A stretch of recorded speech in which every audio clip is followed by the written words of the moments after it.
tanggal 6 Agustus 1945, kota Hiroshima dijatuhi bom atom oleh sekutu, dan pada tanggal 9 Agustus 1945 giliran kota Nagasaki yang dijatuhi bom atom oleh sekutu pula.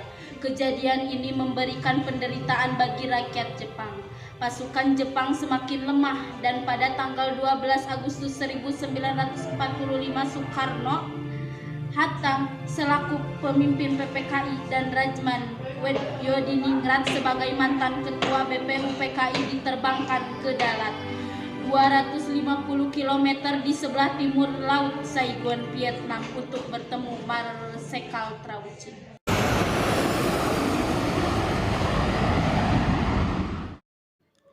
Soekarno-Hatta Rajman tiba di darat dan bersalaman dengan Marsekal Trauci lalu duduk bersama. Soekarno, Hatta, dan Rajman, saya sebagai utusan dari pemerintah Jepang ingin menyampaikan suatu hal.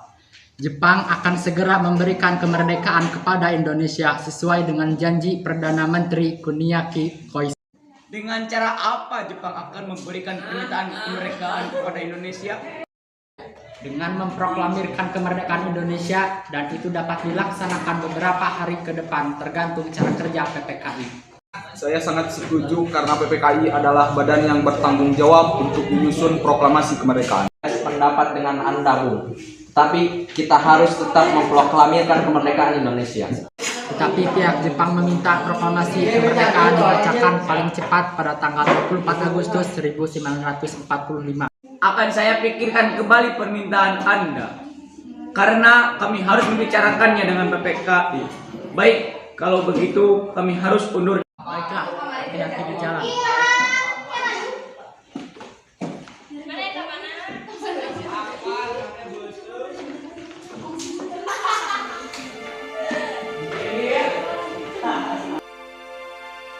World shall emerge out. Jepang telah menyerah kepada sekutu.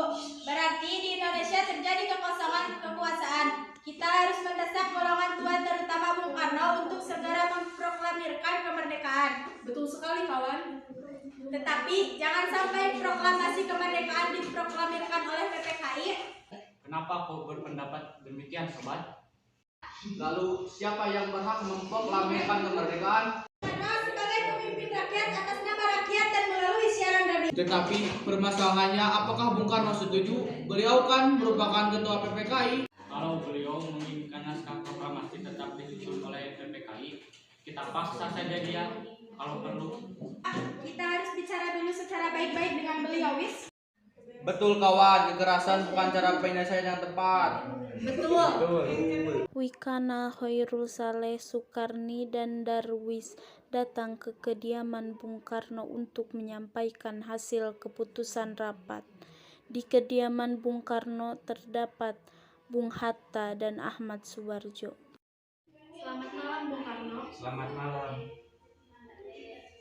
Ada maksud apa Anda kemari? Sekarang, Bung, sekarang. Malam ini juga kita kobarkan revolusi. Kami sudah siap mempertaruhkan jiwa kami. Jika Bung Karno tidak mengeluarkan pengumuman malam hari ini juga, akan berakibat terjadinya suatu pertumpahan darah dan pembunuhan besar-besaran esok hari. Potong leherku, seretlah saya ke pojok itu. Potonglah leherku malam ini juga. Kamu tidak usah menunggu esok hari. Adalah masa silam. Kita sekarang harus menghadapi Belanda yang akan berusaha untuk kembali untuk menjadi tuan di negeri kita ini. Jika saudara tidak setuju dengan apa yang telah saya katakan dan mengira bahwa saudara telah siap dan sanggup untuk memproklamasikan kemerdekaan, mengapa saudara tidak memproklamasikan kemerdekaan itu sendiri? Mengapa meminta Soekarno untuk melakukan hal itu? Apakah kita harus menunggu hingga kemerdekaan itu diberikan kepada kita sebagai hadiah? Mengapa bukan rakyat itu sendiri yang memproklamasikan kemerdekaan? Mengapa bukan kita sendiri sebagai suatu bangsa? Kami bertiga telah membicarakannya baik-baik dengan Jepang. Saya takut Jepang hanya akan melakukan tipu muslihat. Pikir ini tidak cukup untuk melawan kekuatan bersenjata dan kesiapan total tentara Jepang. Coba apa yang bisa kau perhatikan kepada saya? Mana bukti kekuatan yang diperhitungkan itu? Apa tindakan bagian keamananmu untuk menyelamatkan perempuan dan anak-anak. Bagaimana cara mempertahankan kemerdekaan setelah diproklamasikan? Kita tidak akan mendapatkan bantuan dari Jepang atau sekutu. Coba bayangkan bagaimana kita akan tegak di atas kekuatan sendiri. Sekarang saya mohon waktu sejenak untuk berunding karena saya tidak bisa memutuskan. Usul dari golongan muda tetap kami tidak bisa terima karena kurang perhitungan dan takut memakan banyak korban jiwa dan harta. Baik, kalau kalian masih mempertahankan pendapat kalian, kami mohon diri. Setelah mengetahui pendirian golongan tua, pada pukul 24.00, golongan muda melakukan rapat di asrama Bapervi, Jalan Cikini 71. Dalam rapat itu, diputuskan untuk mengungsikan Soekarno dan Hatta ke Rengas Dengklok. Tujuannya adalah agar Insinyur Soekarno dan Dr. Andes Muhammad Hatta tidak terpengaruh oleh Jepang. Di sini mereka kembali meyakini Soekarno bahwa Jepang telah menyerah dan proklamasi kemerdekaan segera dibacakan tanpa pengaruh Jepang. Pada pukul 04.00 tanggal 16 Agustus 1945 dibawa ke Rengas Dengklok Hoirul Saleh Singgih yang merupakan tentara peta melakukan aksi tersebut. Kenapa Anda harus bersikeras kalau proklamasi harus disusun oleh PPKI? Bukannya saya tidak setuju proklamasi kita buat sendiri, tetapi kita harus melihat situasi terlebih dahulu agar rakyat tidak menjadi korban.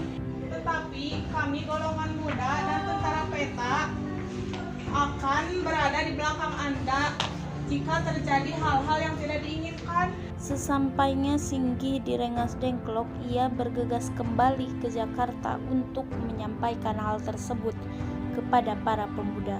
Revolusi berada di tangan kami sekarang dan kami memerintahkan Bung.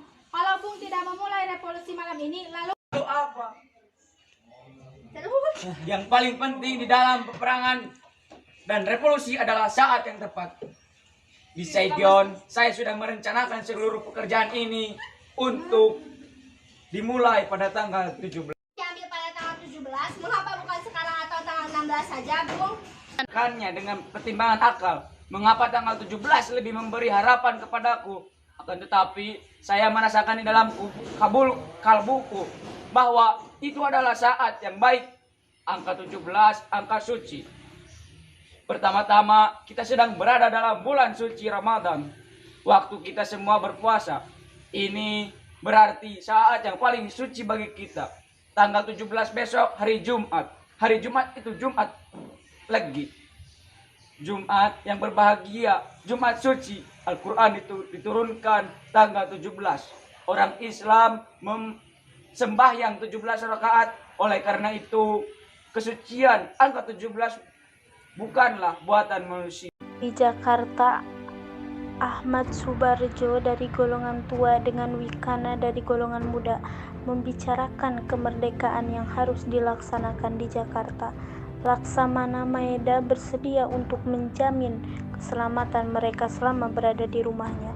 Berdasarkan kesepakatan itu, Jusuf Punto dari pihak pemuda hari itu juga mengantar Ahmad Subarjo bersama sekretaris pribadinya ke Rengas Dengklok untuk menjemput Soekarno dan Hatta.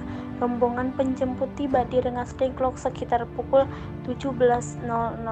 Ahmad Subarjo memberikan jaminan bahwa proklamasi kemerdekaan akan diumumkan pada tanggal 17 Agustus 1945, selambat-lambatnya pukul 12.00.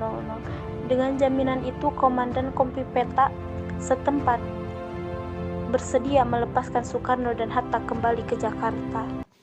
Penjemputan Soekarno-Hatta oleh Ahmad Subarjo untuk kembali ke Jakarta.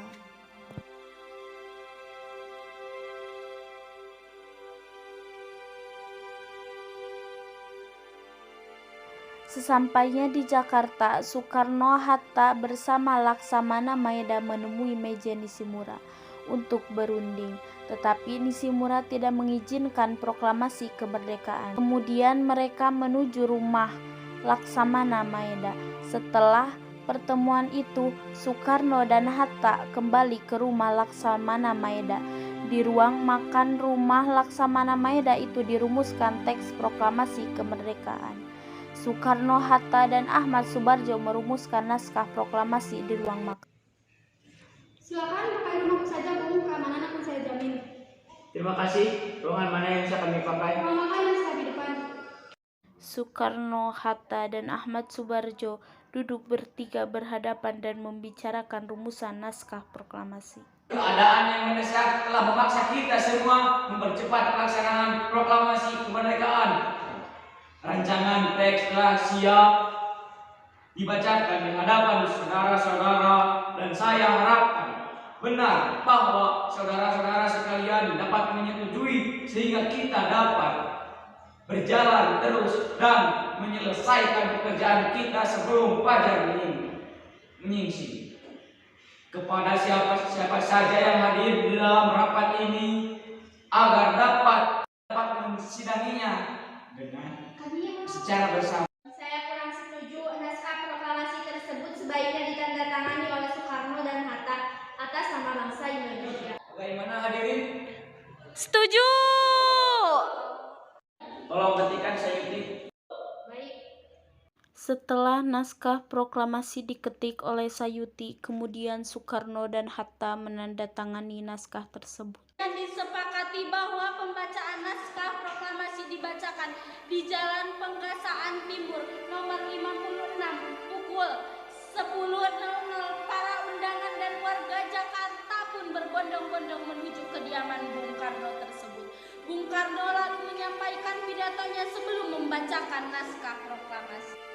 Saudara-saudara sekalian, saya telah minta saudara hadir di sini untuk menyaksikan satu peristiwa penting dalam sejarah kita. Berpuluh-puluh tahun kita bangsa Indonesia telah berjuang untuk kemerdekaan tanah air kita. Bahkan telah beratus-ratus tahun. Gelombangnya aksi kita untuk mencapai kemerdekaan kita itu ada naiknya, ada turunnya. Tetapi jiwa kita tetap menuju ke arah cita-cita juga di dalam zaman Jepang. Usaha kita untuk mencapai kemerdekaan nasional tidak berhenti. Di dalam zaman Jepang ini tampak saja kita menyandarkan diri kepada mereka. Tetapi pada hakikatnya tetap kita menyusun tenaga kita sendiri. Tetap kita percaya pada kekuatan sendiri. Sekarang tibalah saatnya kita benar-benar mengambil nasib bangsa dan nasib tanah air kita di dalam tangan kita sendiri. Hanya bangsa yang berani mengambil nasib dalam tangan sendiri akan dapat berdiri dengan kuatnya. Maka kami tadi malam telah mengadakan musyawarah dengan bermuka-muka rakyat Indonesia dari seluruh Indonesia. Permusyawaratan itu sedia sekata berpendapat bahwa sekaranglah datang saatnya untuk menyatakan kemerdekaan kita. Saudara-saudara, dengan ini kami menyatakan kebulatan tekad itu. Dengarkanlah proklamasi kami. Proklamasi kami bangsa Indonesia dengan ini menyatakan kemerdekaan Indonesia. Hal-hal yang mengenai permintaan kekuasaan dan lain-lain diselenggarakan dengan secara seksama dan dalam tempo yang sesingkat-singkatnya. Jakarta, 17 Agustus 1945, atas nama bangsa Indonesia, Soekarno, Hatta. Demikianlah saudara-saudara, kita sekarang telah merdeka.